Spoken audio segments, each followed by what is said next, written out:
આગળ વાત કરીએ તો અમદાવાદના અમરાઈવાડી વિસ્તારમાં ટોરેન્ટ પાવર પાસે આવેલા મ્યુનિસિપલ સ્લમ ક્વાર્ટર્સને 672 નવા મકાનો છેલ્લા 3 મહિનાથી બનીને તૈયાર છે, પરંતુ તંત્ર દ્વારા હજુ તેનું લોકાર્પણ કરવામાં આવ્યું નથી। સ્થાનિક રહીશોમાં ભારે રોષ જોવા મળી રહ્યો છે। લાભાર્થીઓનો આક્ષેપ છે કે સત્તાધારી પક્ષ કોઈ મોટા નેતાના સમયની અથવા આગામી ચૂંટણીની રાહ જોઈ રહ્યો છે।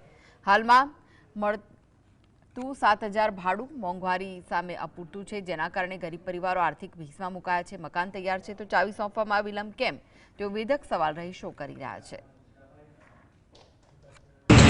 તો કયા કારણોસર અમને નથી આપી શકતા? અમારો મોટામાં મોટો પ્રશ્ન એ છે કે અત્યારે આજુબાજુમાં જે રીડેવલપમેન્ટ થયું છે એનું 15,000 રૂપિયા ભાડું ચૂકી રહ્યા છે જે બિલ્ડર છે, જ્યારે અમને 7,000 ભાડું આપે છે। એ ભાડું હવે અત્યારના જે અમે ભાડા છે તો અત્યારે લોકો ભાડું ડબલ માંગી રહ્યા છે। હપ્તા પણ બાકી છે, 3 મહિનાથી કંઈ પૈસા આપતા નથી। જે લાભાર્થીને વાત કરો છો, મોટી મોટી વાતો કરો છો, અને લાભાર્થીનો અમને કાંઈ મળતા નથી। 3 મહિનાના પૈસા હજુ બાકી છે અને હજુ મકાનનો અમને ચાવી આપી નથી। દ્વારા દર મહિને રેગ્યુલર ભાડું પણ આપવામાં આવે છે, મકાનો બની પણ ગયા છે। તકલીફ આ લાભાર્થીઓ ખૂબ ગરીબ અને મધ્યમ વર્ગના લોકો છે।